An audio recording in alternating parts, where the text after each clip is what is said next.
México se prepara a elegir un nuevo presidente. 50 millones de habitantes, la quinta parte de la población no sabe leer ni escribir. Esta es la comitiva del candidato Luis Echeverría. 62 vehículos, 300 personas, una caravana que recorre todo el país y le cuesta a México muchos millones de dólares. Cada 6 años el presidente elige al sucesor. El partido oficial lo postula candidato y triunfa con el 85% de los votos. El Partido Revolucionario Institucional, PRI, heredero por decreto de las consignas revolucionarias de 1910, jamás ha perdido una elección y obviamente tampoco perderá estas.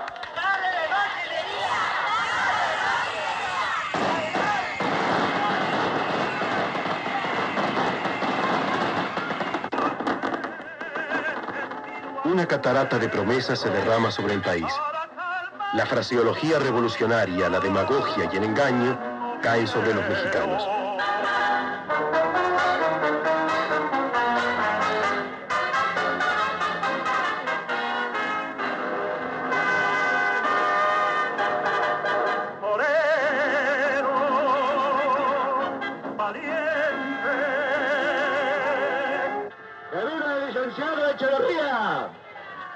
Hay necesidad de creer.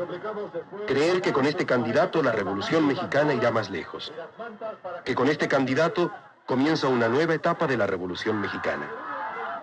Digamos entonces con Luis Echeverría, con la Constitución y la Revolución, arriba y adelante.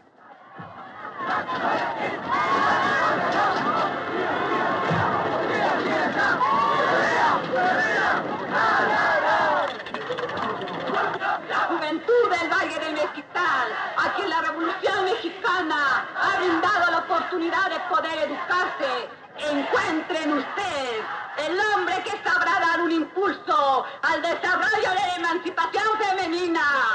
Creemos que con usted, en la primera magistratura, la mujer mexicana tendrá más oportunidad de ampliar sus horizontes para dejar de ser solamente la compañera del hombre o el indispensable ser humano en el hogar.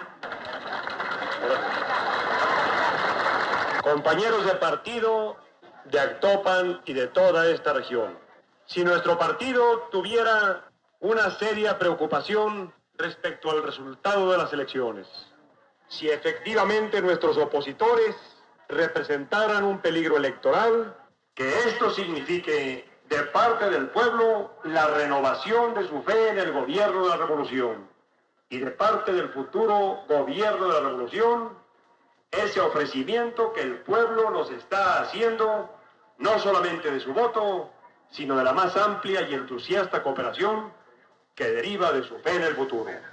Muchas gracias, compañeros de Actopan, por esta recepción. Estudiaremos todos los problemas de esta región y nos esforzaremos apasionadamente por resolverlos. ¡Que viva el Partido Revolucionario Institucional! ¡Que viva el candidato a la revolución! ¡Que viva la Revolución Mexicana! La Revolución Mexicana es la primera de las grandes revoluciones del siglo XX, una de las más desesperadas. Había hambre de pan, hambre de tierras, hambre de justicia y libertad. México era un gran feudo esclavista donde el 1% de la población poseía el 97% de las tierras. La Revolución Mexicana fue traicionada rápidamente.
respetuosamente a mis compatriotas de la tierra de Felipe Ángeles, el artillero de la Revolución. La historia de México ha sido un combate por una libertad ideológica que tenemos ya plenamente consolidada. Se trata de producir más riqueza y que ésta sea distribuida con un sentido revolucionario.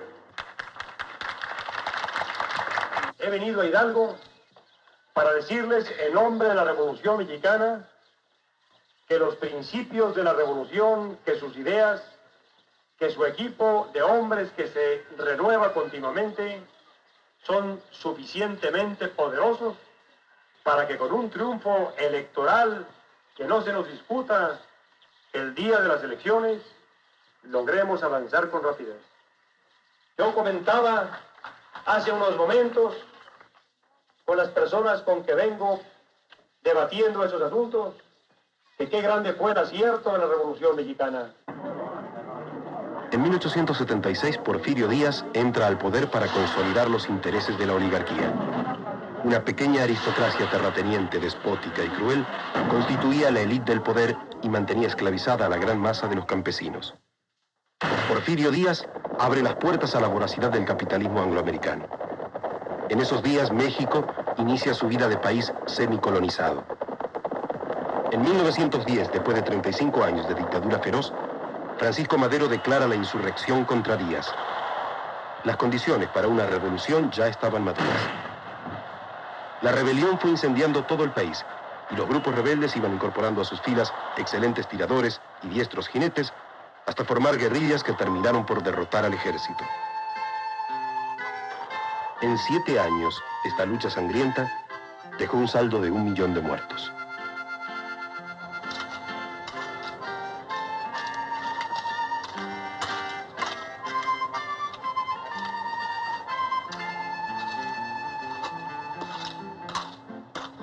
¿Cuál es su nombre, por favor? Carlos Sánchez Colín. ¿Cuántos años tiene? 73. ¿Usted participó de la revolución? Sí, participé en la revolución. ¿En qué año entró? 1911. Dígame, don Carlos, ¿por qué luchaban ustedes? Por las tierras que en la actualidad ahora las vemos en cuestión de nosotros. ¿Qué tenían antes? Nosotros no tenemos nada más de trabajarle a la hacienda de peones. Ahora en la actualidad las trabajamos con nuestras propias manos. ¿Usted andaba con el general Zapata? En sus tropas, con él no, en sus tropas, porque ya le digo a usted, uno es andar con él en el Estado Mayor y otro es andar con otros jefes luchando por la misma causa. ¿Y cuál era la causa? ¿Qué es lo que buscaban ustedes con la revolución? Pues desalojar al hacendado. ¿Por qué? Por las tierras que tenemos ahora en posesión. ¿Pero por qué querían desalojar al hacendado? Porque estábamos esclavos con el hacendado y ahora somos libres. ¿O no estamos libres ahora? Más que acabar con el dictador Porfirio Díaz, los campesinos se propusieron liquidar el régimen feudal. Si Adelita se fuera con otro, la seguiría por tierra y por mar. Si por mar en un buque de guerra, si por tierra en un tren militar. Derrotado Porfirio Díaz, Francisco Madero entra a la capital el 7 de junio de 1911 como líder indiscutido de la revolución. Pero los maderistas eran una congregación floja de rebeldes independientes que apenas si se conocían entre sí y que carecían de una ideología precisa. No hubo precursores ideológicos, escasearon los vínculos con una ideología universal. De todos estos grupos, el más claro y concreto fue el Agrarista del Sur, encabezado por Emiliano Zapata. ¿Cómo lo llamaban a ustedes? Los Atiles del Sur, ¿Por qué? Cuénteme eso. porque nos daban el cariz que robábamos vacas, forzábamos mujeres y éramos lo peor para el gobierno de aquella época. Que en vista que don Francisco y Madero no cumplió con el reparto de tierras, aguas y montes, entonces protestamos contra él hasta no vencer o morir. Madero solo era un reformista a medias, pero la oligarquía porfirista no lo creía así. La contrarrevolución se moviliza. El general Huerta asesina al presidente Madero en 1913.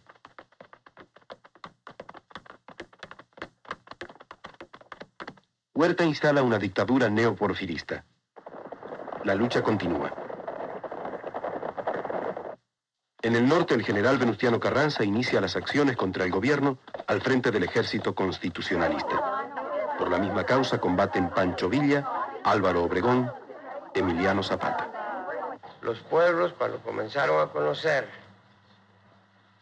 el plan de Ayala, entonces comenzaron a ir por grupos con nosotros y nos daban toda clase de facilidades en alimentos, en lo que se les pedía. Y el gobierno pues nos perseguía muy duro porque mataba a muchos pacíficos también, porque nos daban muchas facilidades y los colgaban, y eso nos favoreció mucho a nosotros porque el pueblo entero había pueblos que enteros iban con nosotros. El zapatismo se convirtió en el movimiento agrario más importante y famoso de la revolución. Los campesinos encontraron en Zapata la expresión de sus deseos de tierra y libertad. En el norte, los villistas eran una fuerza arrolladora. Vaqueros, arrieros, peones de ferrocarril, los villistas carecían de intereses de clase definidos. Pancho Villa era una mezcla de prócer y bandido. Pancho Villa les decía cuando estaban en reunión: mañana por la mañana tomaremos a Torreón. Alíñense generales con toda la artillería y también los oficiales de a caballo infantería. Ensillen el 7 leguas para partir a Torreón. No le hace que sean muy diablos, ahí haremos posesión.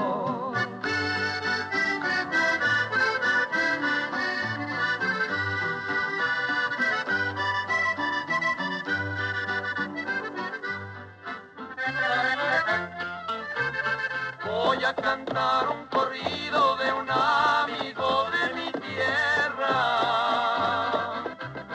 Llamábase Valentín, que fue fusilado y colgado en la sierra. Y me quisiera acordar, era una tarde de invierno, cuando por la suerte cayó Valentín en manos del gobierno. Estas son las mañanitas de un hombre valiente que fue Valentín. Con la caída de Torreón y Zacatecas, el régimen de Huerta se desploma. Venustiano Carranza entra a la capital el 20 de agosto de 1914. La revolución estaba muy dividida. Pancho Villa se rebela, Emiliano Zapata desconoce a Carranza, el país se hunde en el caos. La lucha de facciones ensangrienta a la nación.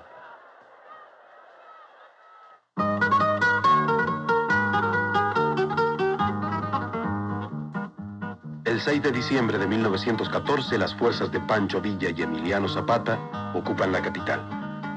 Con ellos entra lo más popular de la Revolución Mexicana. Pero el zapatismo y el villismo eran solo un punto de partida, un signo oscuro y balbuceante de la voluntad popular.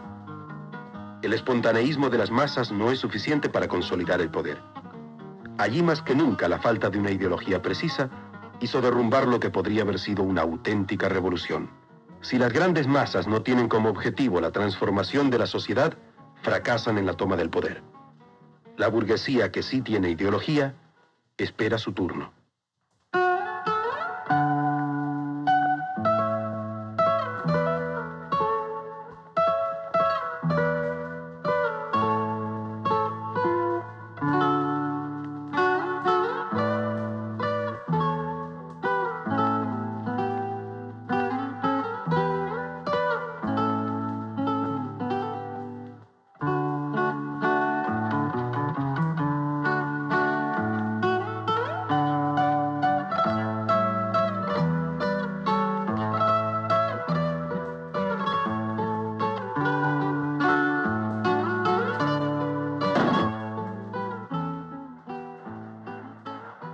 Carranza envía divisiones a luchar contra Villa.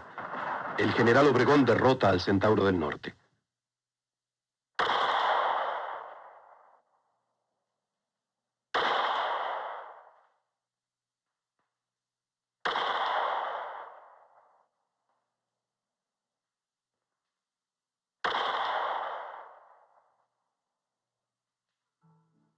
La clase obrera, incipiente aún, se pone del lado de Carranza y Obregón.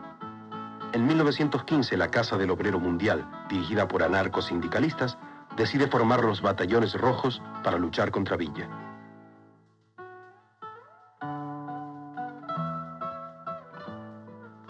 El país está devastado por la lucha fratricida. El hambre y las epidemias recorren los campos de México.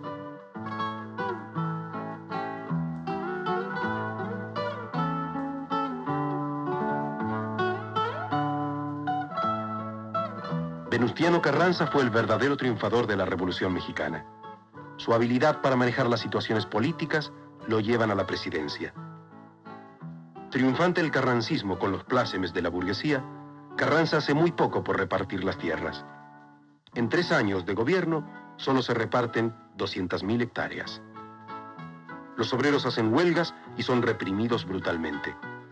El pueblo sigue teniendo el mismo hambre de pan, de tierras, de justicia.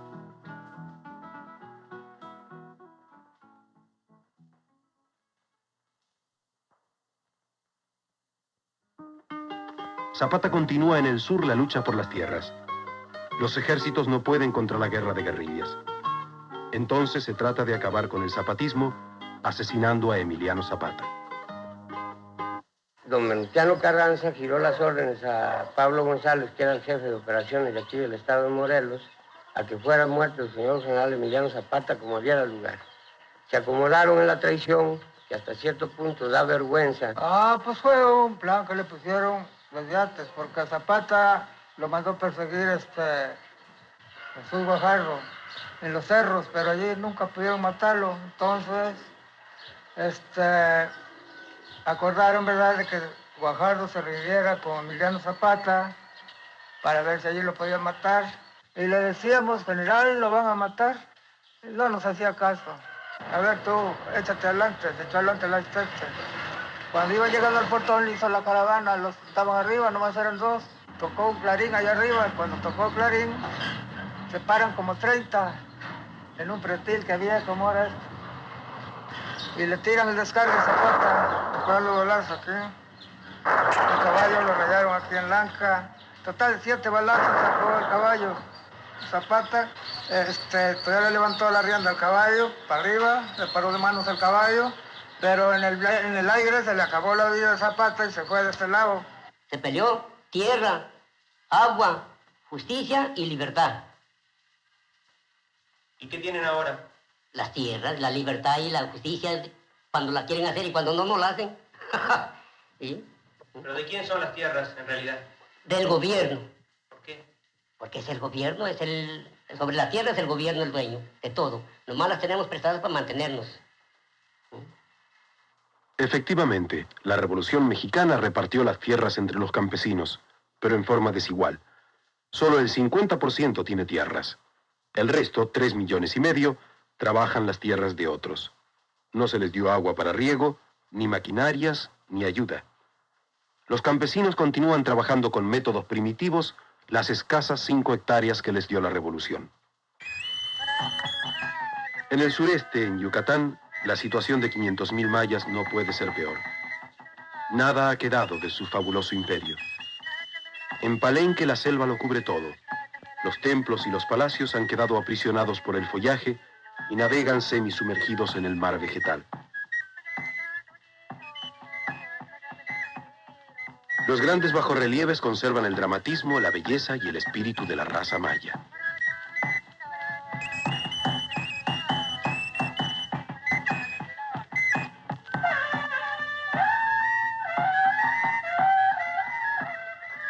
En Chichén Itzá, los mayas transportaban sus estatuas y piedras labradas con cuerdas de hilos y sal.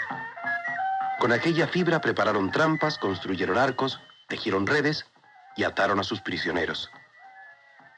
Yucatán es una enorme pampa caliza despojada de vida donde solo puede sembrarse el enequén, la fibra sisal.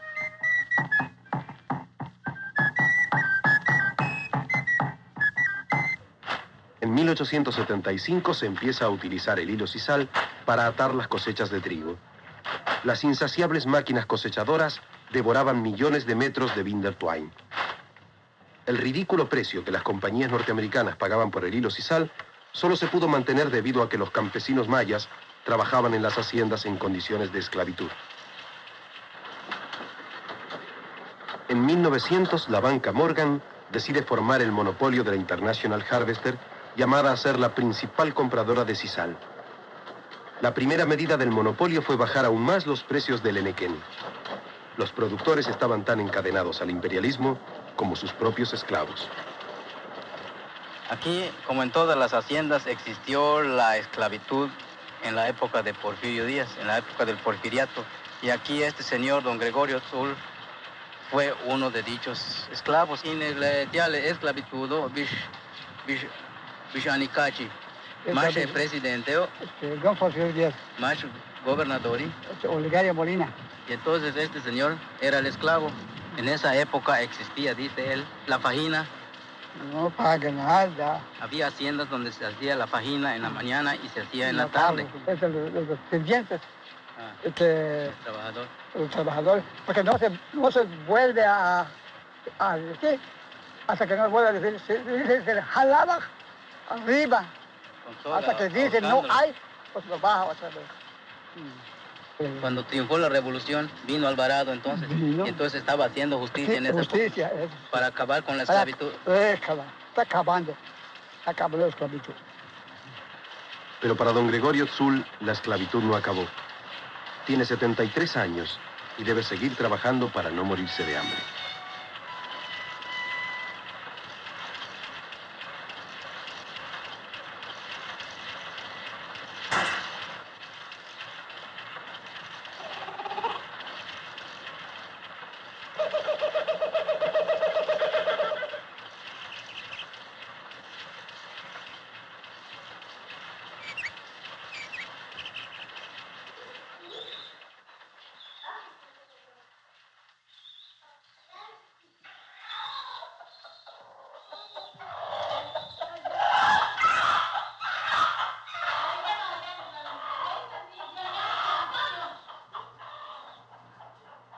Mi nombre es Antonio López Hernández.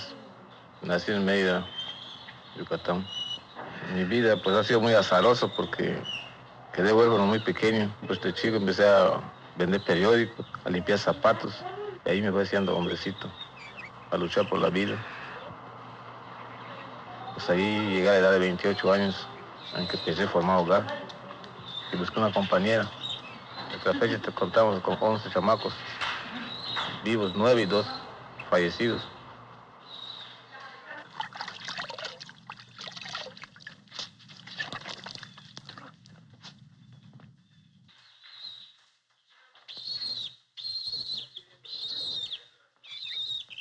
¿Esto es de ayer? Sí.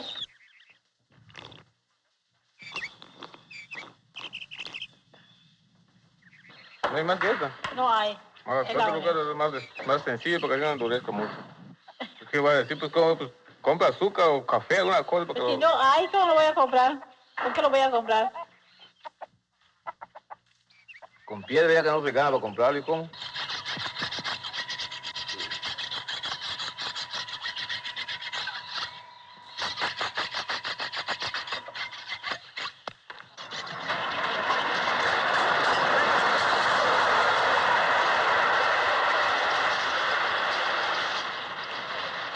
María.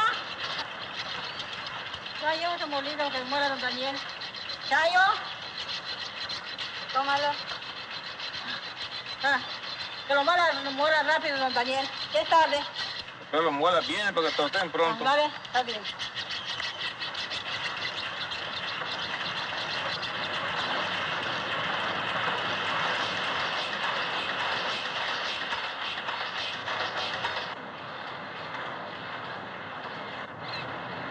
Ay, muera mi molino. ¿Cómo no? Sí, con todo gusto.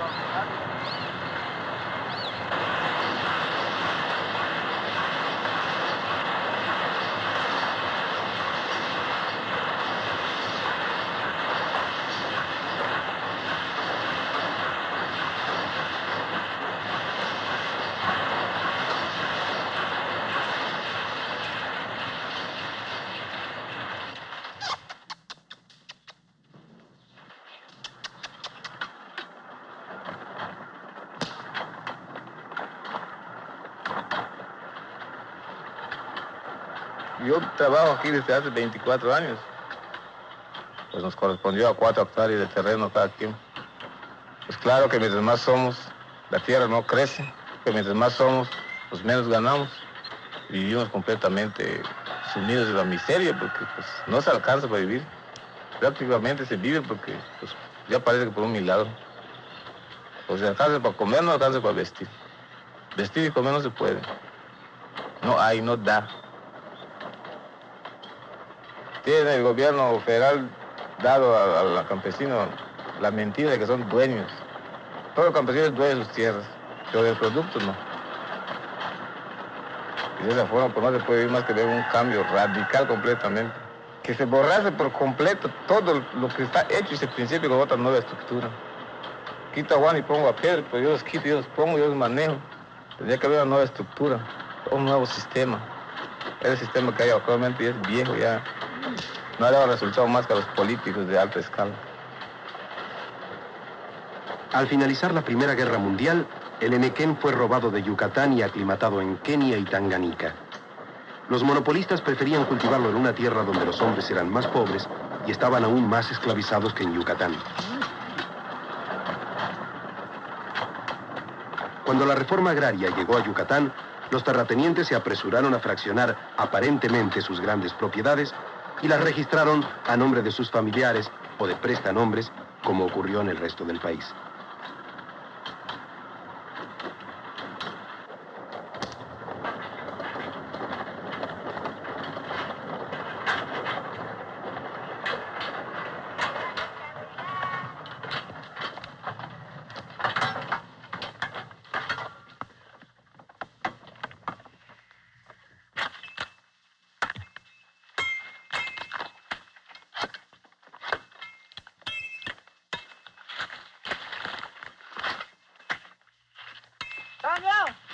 Pues para mí, a campo ha llegado solamente de la revolución el dicho ese de que tierras para el ejidatario.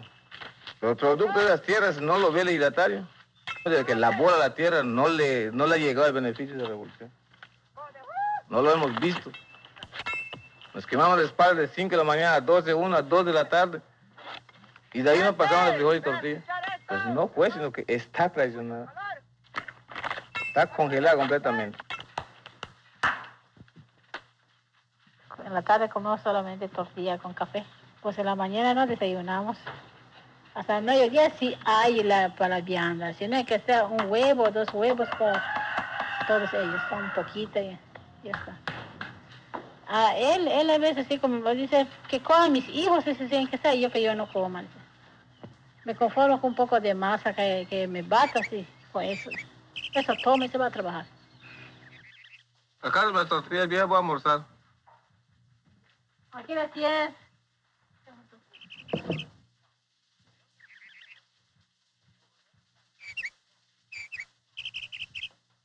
Come, hijo, come. Come. ¿No quieres comer?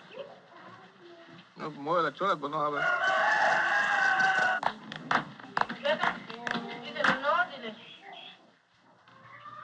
El que debe sufrir hambre soy yo y hay 10 que me veo obligado a sufrirlo, pues, pero vivo muy tranquilo. Porque si me aborazo a comer solo yo hasta llenarme, no falta un chiquito que se me muera de inanición y eso es una embromada. Y para eso mejor no.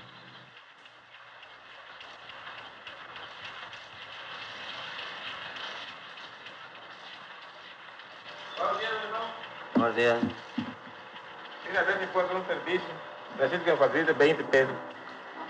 Antonio, hace 2 días que te di un préstamo. No te puedo seguir dando más.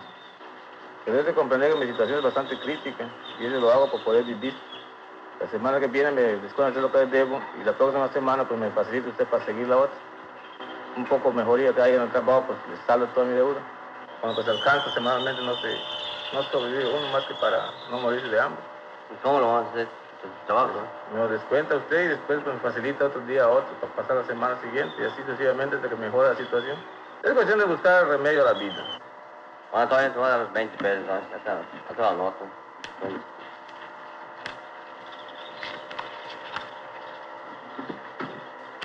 Está bien, Iván, muchas gracias. Tendré presente que la semana próxima se lo revuelvan. Estoy apuntando el cuento. ¿Usted cree que la política oficial, la política del gobierno está equivocada? Pues, según vemos en la forma en que está actuando, pues unos que tienen la convicción de que sí está equivocada, porque no da la libertad de comercio, o sea, la libertad de vender tu enequén a quien te dé la gana, sino que tiene uno que recurrir a ellos directamente. Así los desfibres en otro lado siempre tienes que recurrir a vendérselo porque nadie más te lo compra. Verbi, gracias. Si usted, por ejemplo, tiene su enequencito y dice sus posibilidades lo pueden, usted lo raspa, lo desfibra, lo empaca y lo sube usted en un camión y dice, lo voy a llevar al estado de Campeche para vender. En la caseta de policía le agarran a usted. ¿Dónde lleva usted eso? Porque ellos empezaron a manejarlo y entonces los pobres campesinos les dijeron que para ellos era la tierra y resulta que para ellos nada, ¿ya? Y entonces ellos salían con muy buenas sumas de dinero y veía usted que ya fomentaron sus palacios, fomentaron sus casas y se dan sus buenas parrandas, tienen sus buenos automóviles y entonces el pobre campesino viendo él eso, pues dice, si voy a hacer un buen trabajo para que otro lo goce, no. Entonces voy a trabajar medio día nada más. Siguen viendo que la misma. Entonces dice, pues vamos a trabajar nada más que 3 horas. Y que en el plantel no vamos a chapear, vamos a pasar corriendo. Y entonces ahí vino, y ahí viene que digan que el pobre campesino es mal trabajador. La oligarquía en decadencia aún conserva los palacios franceses. Esta familia, que antes poseía 21 haciendas, hoy solo cuenta con 14. La casta divina llora por tiempos pasados. Pues antes sí eran muy agradables porque íbamos muy a menudo a las haciendas, queríamos mucho a la gente, todos eran nuestros compadres, nosotros íbamos a bautizar a todos los chiquitos, nos querían mucho, todo nuestro servicio venía de las haciendas, ¿ven? Nos íbamos muchos, nunca hubo mala voluntad entre ellos y nosotros, al contrario, acá la cuestión esa de razas nunca existió. Igualmente nos daba sentarnos con que fuera un indio, que fuera un blanco, que no fuera. Eso de que hay con los Estados Unidos, eso acá nunca hubo. A Dios gracias, ¿verdad? Acá siempre. No, acá nunca. De esas... No, nada, ni ellos se sentían mal ni nada. Y pasábamos unas temporadas muy agradables en las haciendas. Teníamos caballos buenos allá, íbamos allá con los amigos y todo eso a las haciendas, ¿ven? A ver, Ani. Hoy porque nos la vemos tan tristes, ya no nos da ganas de volver a ver una cosa que ya terminó su vida. Si ahorita sencillamente lo más indispensable para que la gente no se muera de hambre es lo que les damos de trabajo, porque no tenemos dinero para pagar más. Pero, y en realidad el enequén lo que lo ha hecho bajar mucho también es la cuestión esa sintética, que ahí tienen todas esas cosas ahora, que antiguamente no existía, ¿verdad? Antiguamente cualquier cordón, cualquier soga que usted quería tenía que ser enequén. ¿Y qué tal son los trabajadores mayas que usted me estaba contando? Algo flojitos, joven, tienen buen gusto. Pero yo creo que el calor también. El calor también es capaz de agobiar a cualquiera. ¿Quién tiene ganas de estar trabajando con ese sol? Por ejemplo, ellos se trabajan en la mañana, temprano en la mañana, y a las 11:30 del 12 del día ya está. ¿Y qué le parece? ¿Cómo va a desarrollarse la situación acá en el Yucatán? Pues más vale no pensarlo, joven, porque nos daría una neurastenia profunda. ¿Por qué tan mal está la Tan situación? malo, terrible, sí, está terrible. El que no tiene con qué vivir fuera de sus haciendas, ahorita se muere de hambre. La que no tiene alguna casita o algún hijo que ya trabaja, ¿verdad? Porque ya los hijos ni uno tiene que ver con haciendas. ¿Pero cambió en algo la situación, digamos, en la época de Cárdenas o de Alvarado? Cárdenas fue el que nos empezó el mal en Yucatán, en realidad, porque el enequén solo había en Yucatán. Cárdenas fue el que lo empezó a sacar fuera, que tiene él fuera ahorita grandes haciendas de enequén. Lo que la oligarquía jamás le perdonó al presidente Cárdenas fue haber traído la revolución y la reforma agraria a Yucatán. Durante su gobierno se repartieron 18 millones de hectáreas y se trató de impulsar en Yucatán una política socialista. Pero Cárdenas no movilizó a las masas para destruir a la oligarquía, y la oligarquía terminó por adueñarse de la revolución. ¿Ustedes votaron en contra del PRI? Pues la mayor parte de la gente campesina, sí. Porque están viendo la realidad. Y aquí en las elecciones en Motul se descubrió que había individuos así allegados al partido oficial que tenían hasta 3 y 4 boletas de elector para que tenga derecho a votar 4 veces. De modo como no van a ganar en esa forma. Porque ya el pueblo perdió, se puede decir, ya hasta el temor, ya el miedo. En realidad, Yucatán es uno de los casos más interesantes de la vida política nacional. Como nunca en un estado, el pueblo se decidió a votar por la oposición, por Acción Nacional. Y esto obligó al Partido Revolucionario Institucional a realizar actos increíbles que nosotros creíamos superados históricamente. Por ejemplo, adulterar el padrón, hubo robo de ánforas, se utilizó al ejército para mantener al pueblo sumiso a la determinación de imposición del señor gobernador. Pues, ¿qué puede hacer? No tiene otro camino más que seguir aguantando esta situación hasta ver hasta dónde va a llegar, porque hay un refrán que dice, no hay mal que dure 100 años y ni cuerpo que lo aguante. Casi todas las fortunas mexicanas son recientes. La burguesía de las grandes ciudades no fue perjudicada por la revolución. Por el contrario, se benefició con ella. En 1925, el país estaba devastado por la guerra civil. Había muertos por todas partes. Las vías de comunicación estaban destrozadas. México necesitaba ferrocarriles, viviendas, caminos, industrias. El Estado contrata con particulares las obras públicas. Los generales y coroneles de la revolución se convierten en traficantes de influencias, intermediarios entre Estado y burguesía. Nace así, de las propias filas revolucionarias, una nueva burguesía nacional. Esta es la nueva burguesía mexicana, claudicante y feliz, con los ojos puestos en los Estados Unidos. Aquí están sus artículos suntuarios, los automóviles, los apartamentos de lujo. Inversionistas y empresarios extranjeros, prestanombres, comerciantes de toda la haya, especuladores, compradores de terreno, funcionarios corruptos. Esta burguesía naciente es la más importante base de sustentación del gobierno actual. Es que ella arrastra y pone al servicio del régimen a otras clases sociales, obreros, campesinos, clase media, pero que no participan de las decisiones del gobierno, ni mucho menos del control de las riquezas. El desarrollismo no ha significado mejores niveles de vida para la población, solo para una pequeña minoría privilegiada que dilapida los recursos del país en artículos de lujo. Esta creciente acumulación del capital ha provocado una extensión dramática de la pobreza. La suerte de 40 millones de mexicanos ha empeorado o simplemente es pésima.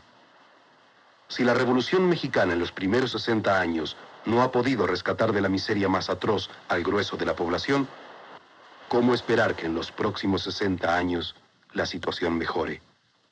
El desarrollo así concebido es inhumano. La burguesía revolucionaria no resolvió, no resuelve, ni puede resolver ninguno de los problemas fundamentales. Para llamarse revolucionario hay que acabar con la explotación del hombre por el hombre. Hay que nacionalizar las industrias y la banca. Hay que acabar con el privilegio. Hay que distribuir la riqueza. Hay que hacer una revolución socialista.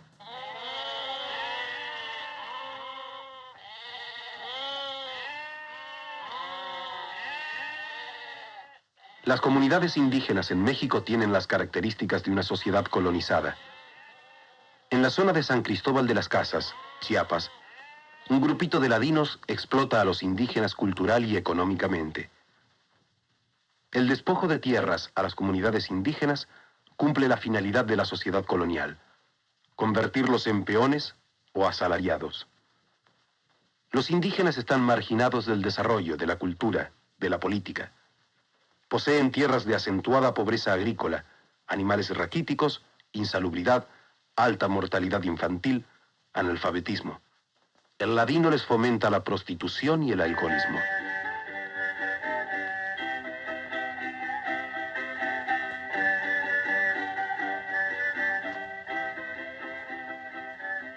¿Cómo te llamas, Se llama Miguel López Panera.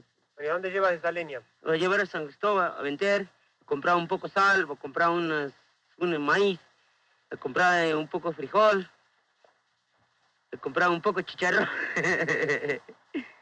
voy a comprar un poco de carnes, ¿ya?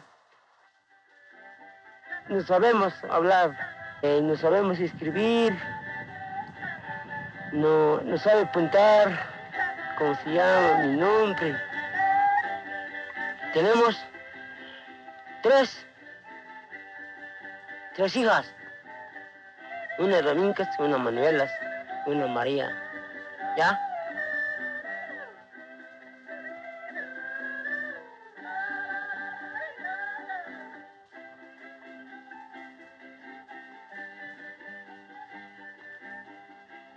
Y trabaja quebrar la tierra allí, y limpiando las milpas. Sí, 3 meses va a limpiar.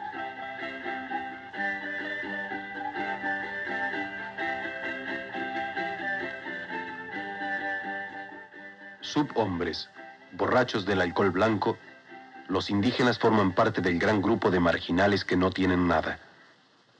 11 millones de mexicanos no comen pan de trigo. 9 millones no comen carne, pescado, leche, huevos. 8 millones usan sandalias. 5 millones andan descalzos. 23 millones viven en casa de adobe o madera y no tienen cuartos de baño ni agua corriente.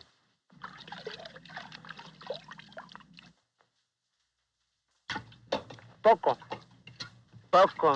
Tomemos un poco pozol, tomemos un poco café y trabajar.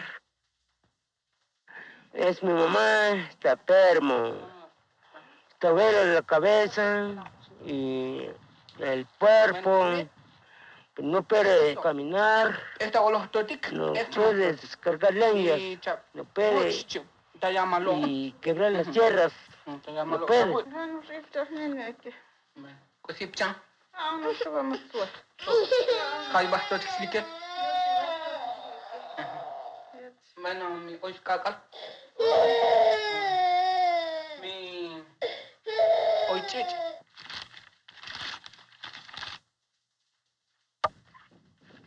Cortamos leña y agarramos machete, agarramos hacha, agarramos el azarrón, pues que sabe trabajar. Así le vendemos leñas en San Cristóbal, las casas. Pues que si lo vendemos, llevamos ya de 2 pesos, 3 pesos.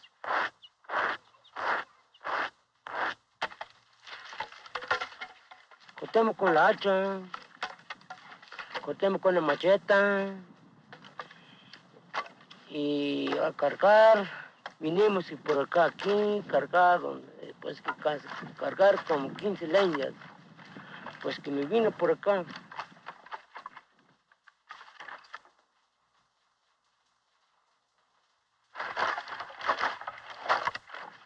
Está muy pesado.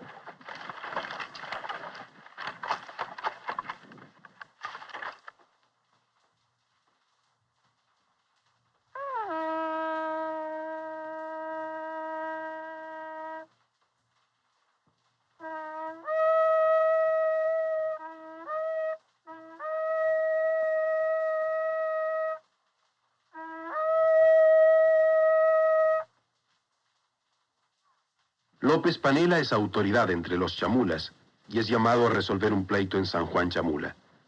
Los indios no confían en las autoridades blancas. Sí, ven de una vez a este señor y esperemos que venga la señora de aquí. Aunque venga mañana. bueno. Y la señora viene hoy. El burro que ha detenido.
Castellania, guajolote. Tabascope, ani tabasco pasagli. Castella, guajolote. Ani cusi tabasco. Es un gato. Aquí tenemos un niño, pues es niño. es un niño que hay aquí. Entonces, este niño tiene mano, tiene pies, tiene cabeza. La Habana, no se escucha va a salir cabeza. No tiene siempre cabello. Ahora este chiquito se llama oreja. Ahora, ¿cuántas orejas tiene? 2 orejas. Ahora, si el niño tiene, ¿cómo se llama? Es cabello. ¿Cómo se llama? 5 dedos y más 5 son 10 dedos. Ahora, ¿cómo se llama? Este es mano. Ahora, ¿cómo se llama este niño? Chamarra. Aquí tiene más, ¿cómo se llama este? Camisa. Botón. Chamula. Pero entonces chamula. Pero un gobierno ahorita, Estado, pues Estado, Chiapas. ¿A qué le chavales? Chiapas. Pues es Estado, Chiapas. Ahora Jali, pues es bandera, pues bandera mexicana. Hay un colorito, 3 colores. Muy bien, 3 colores. Pues es un color de verde, rojo. Entonces, Cuspilian, hasta casquet y banderas calque. Entonces, Cusis Pasti Keremli, saluda a la bandera. Para saludar, ¿la Javi? Saluda a la bandera. Cusis para saludar, Jati Kerem. ¿La Javi? Cusis ya conta yo entonces, muy bien. Entonces, bandera mexicana. Cusis bandera mexicana.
Yo estoy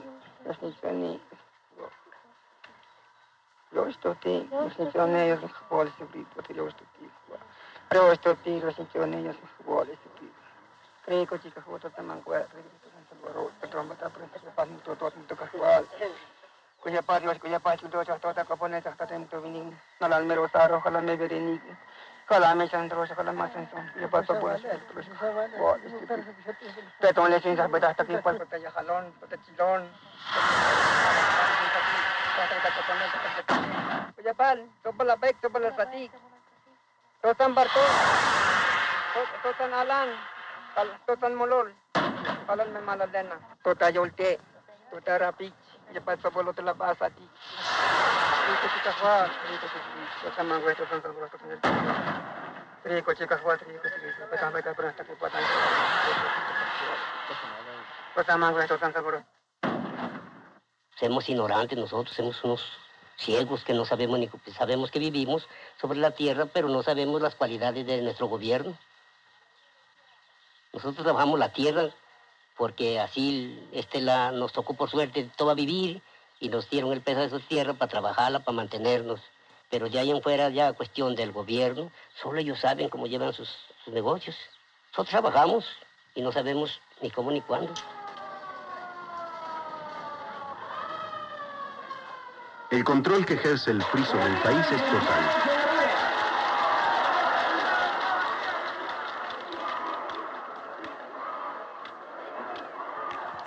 Esta multitud de campesinos son arrastrados a los mitines del partido en camiones oficiales.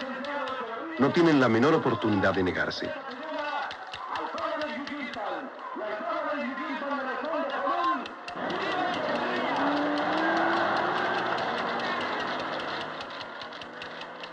Controlada la prensa y la información, cualquier agitación en el campo es reprimida brutalmente en el silencio más absoluto.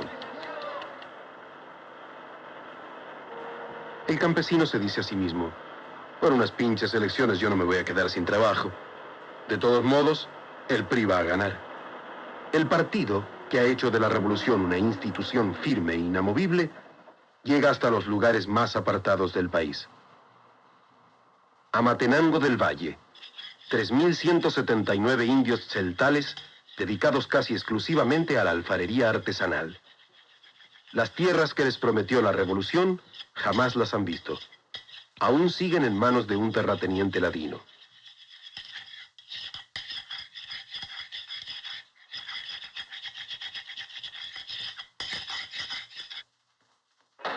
Una vez cada 6 años, próximas las elecciones, llega el partido y monta la farsa para recibir al candidato.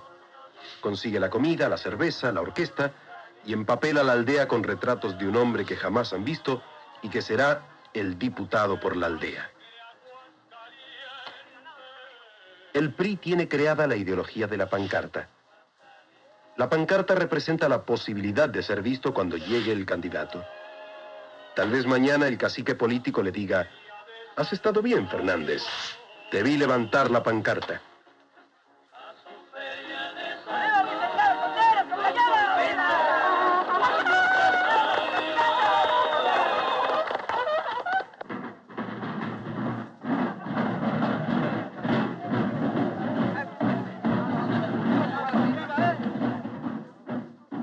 Al que no va lo combaten, lo segregan.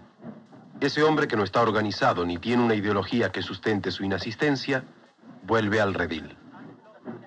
Distinguidos mexicanos de Amatenango del Valle, ustedes son mexicanos con los mismos derechos que tenemos todos los mexicanos.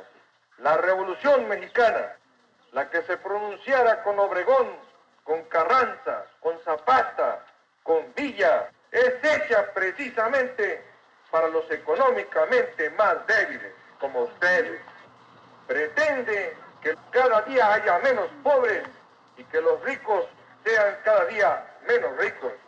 Nos da tristeza cuando vemos niños sin zapatos. Nos amarga cuando sabemos que no tienen el pan cotidiano, que no tienen la escuela necesaria, que no tienen la salubridad. Mi función no será la de resolver esos problemas, pero sí de vigilar que otras autoridades las resuelvan.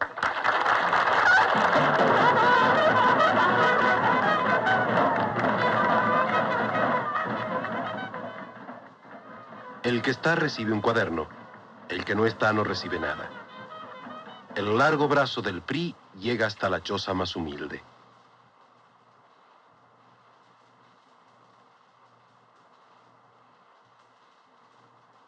Las condiciones de la población rural de nuestro país son defectuosas desde el punto de vista nutricional. En primer lugar, porque la alimentación es pobre.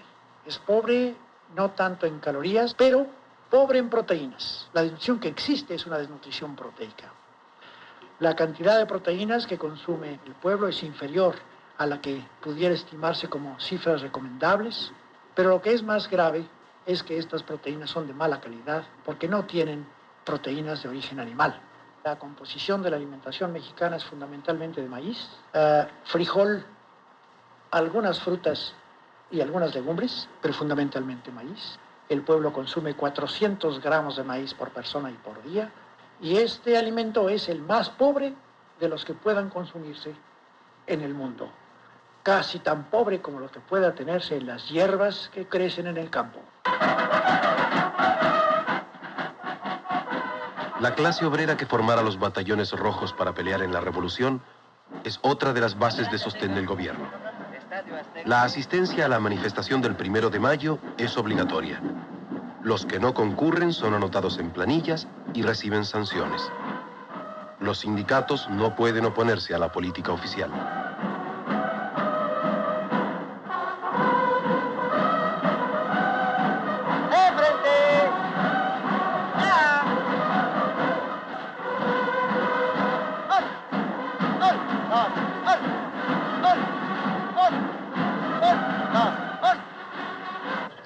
El sindicalismo mexicano es un sindicalismo libre, democrático, autodeterminante en su vida interna, con magníficas relaciones con el régimen de la revolución. Una serie de dirigentes corrompidos, prototipos del gangsterismo traidor, se ha hecho cargo de los sindicatos y una vez adentro han defendido la política de la burguesía en el poder. ¡Marcando el paso! ¡Ya!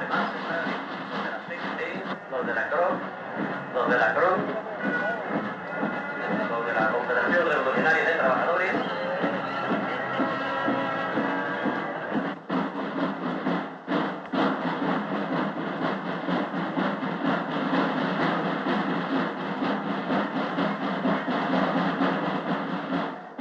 El Partido Popular Socialista, fundado por el maestro Vicente Lombardo Toledano, siendo un partido marxista-leninista, lucha por fortalecer la economía estatal que hace posible avanzar, luchar con éxito respecto a las presiones del exterior. ¿Cómo justificaría usted entonces el apoyo de un partido marxista a la candidatura de Luis Echeverría? Bueno, eso es fácil de explicar en el caso concreto de países como el nuestro, es decir, países que están en desarrollo, en los que el imperialismo norteamericano influye en su vida económica, social y política. Es decir, este problema de orden táctico se ha discutido mucho en los partidos de la clase trabajadora. Nosotros creemos que es posible, es conveniente, es necesario para que haya un avance democrático, para que haya un avance con independencia del extranjero, la unidad de las fuerzas patrióticas, nacionalistas, progresistas de un país, revolucionarias como en el caso de México. Por eso nuestro partido ha pregonado y ha aplicado una experiencia histórica del pueblo mexicano, la del Frente Nacional Patriótico y Democrático. Por eso nosotros hemos visto en la candidatura del licenciado Echeverría coincidencias fundamentales con el programa, con la plataforma electoral de nuestro partido, y él también aceptó públicamente la postulación de nuestro partido y expresó que tenía coincidencias fundamentales. El resto de la izquierda mexicana en la ilegalidad es muy pequeña y está dividida. No aprovecha las oportunidades históricas porque no ha sabido superar su oportunismo pequeño burgués. Maoístas, comunistas, trotskistas, espartaquistas, pro Moscú o pro China, la vanguardia deberá surgir de la propia lucha. El movimiento estudiantil del 68 revela las lacras del sistema y abre una etapa de luchas populares. Por primera vez en 40 años, la unidad de obreros y estudiantes atemoriza al gobierno de la revolución congelada que reprime brutalmente.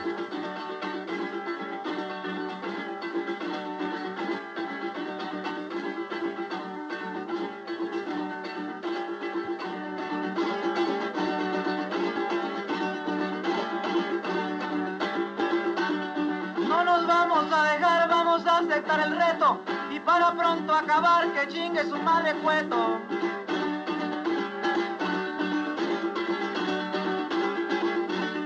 Se soltó la represión tantas veces conocida que hasta la prensa vendida se tuvo que retractar porque el estudiante dice no nos vamos a dejar.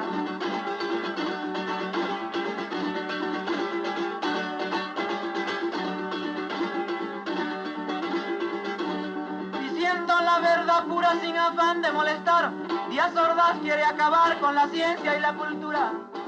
Es cierto que participaron algunos miles de estudiantes, pero era muy curioso ver la coincidencia de elementos, digamos, pseudo-revolucionarios, particularmente militantes del trotskismo internacional, de los grupos espartacos y de los maoístas, ligados a la embajada yanqui. Se pusieron nombres a las aulas universitarias de Mao Zedong, de Che Guevara. Las manifestaciones iban presididas por el retrato de Che Guevara, de Ho Chi Minh, tal como lo hicieron en París. Era para nosotros, en una serie de aspectos, una copia extralógica. 2 de octubre de 1968. 300 tanques y 6.000 soldados rodean la plaza de Tlatelolco. Durante 4 horas disparan sus armas contra estudiantes, mujeres y niños. Siendo presidente Gustavo Díaz Ordaz y secretario de Gobernación Luis Echeverría, el gobierno de la Revolución Congelada asesina en una tarde a 400 personas.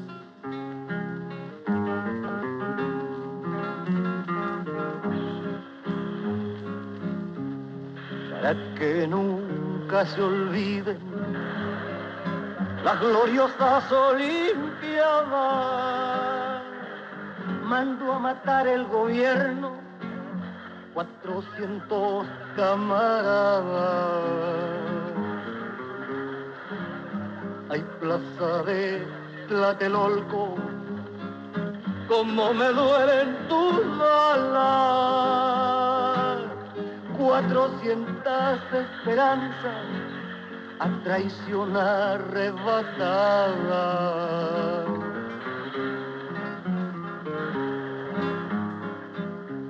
Como harán los granaderos cuando llegan a sus casas, amarán a sus mujeres con manos ensangrentadas. Porque esas manchas no salen ni con jabón ni con agua. Te pregunto, granadero, ¿con qué has pensado lavarla?